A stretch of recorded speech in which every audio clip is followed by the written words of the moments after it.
इस लेक्चर में हम लोग बात करने वाले हैं use of red light for a danger signal that is related to the application of the scattering of light. और इस लेक्चर में हम लोग यही डिस्कस करेंगे, ठीक है बेटा। तो इससे पहले भी हमने 5 एप्लीकेशन की बात कर ली है स्कैटरिंग ऑफ लाइट में 1 बाय 1, और फिजिक्स टाइम के यूट्यूब चैनल पर ये सारे वीडियोज आपको मिल जाएंगे। सेपरेट प्लेलिस्ट है जिसका नाम है स्पेक्ट्रम। तो हम लोग डेंजर सिग्नल पर रेड लाइट ही क्यों यूज़ करते हैं इसके बारे में बात करेंगे। अगर आपको विजुअल लाइट पता होगा तो विजुअल लाइट आपको पता है कि क्या होगा। It is the combination of 7 colour विव ग्योर।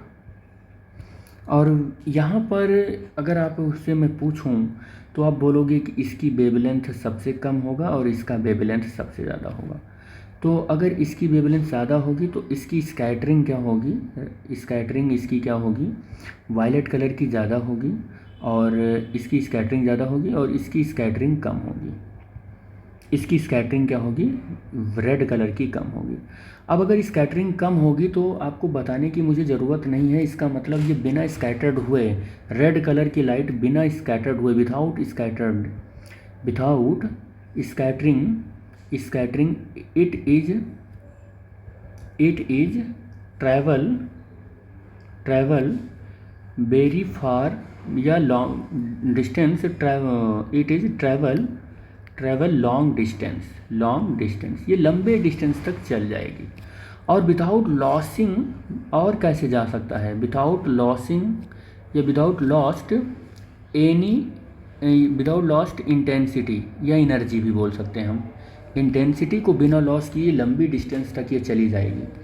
और जब ये बिना इंटेंसिटी को लॉस किए लंबी डिस्टेंस तक चली जाएगी तो एक चीज़ हम यहाँ पर इनडायरेक्टली कह सकते हैं कि इस लाइट को एब्जॉर्ब मॉलिक्यूल नहीं कर पाते हैं जल्दी से। यानी कि हम ऐसा कह सकते हैं कि एटमॉस्फेरिक पार्टिकल्स आसानी से इसे एब्जॉर्ब नहीं कर पाते हैं।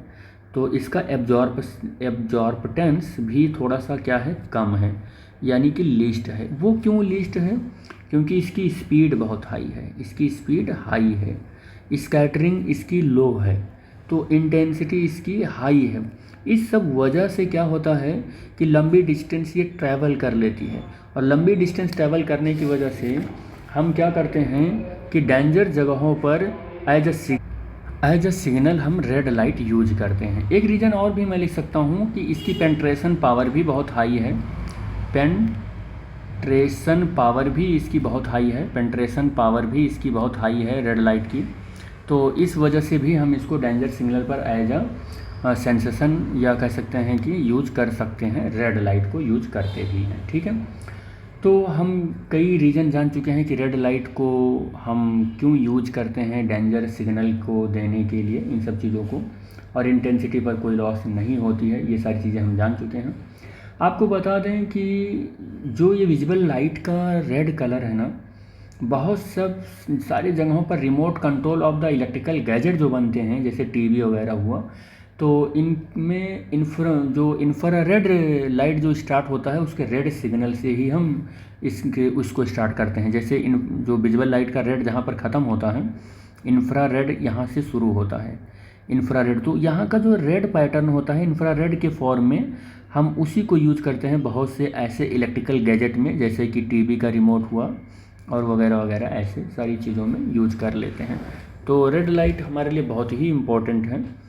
तो आज के लेक्चर के बाद अब यहाँ पर आपका एक चैप्टर जो ये स्पेक्ट्रम है ये ख़त्म हुआ। हम लोग नेक्स्ट चैप्टर से स्टार्ट करने वाले हैं साउंड चैप्टर। तो तब तक के लिए थैंक यू बेटा। वीडियो को लाइक कर सकते हो, शेयर कर सकते हो और चैनल को सब्सक्राइब कर सकते हो। Thanks for watching the video. Thank you बेटा।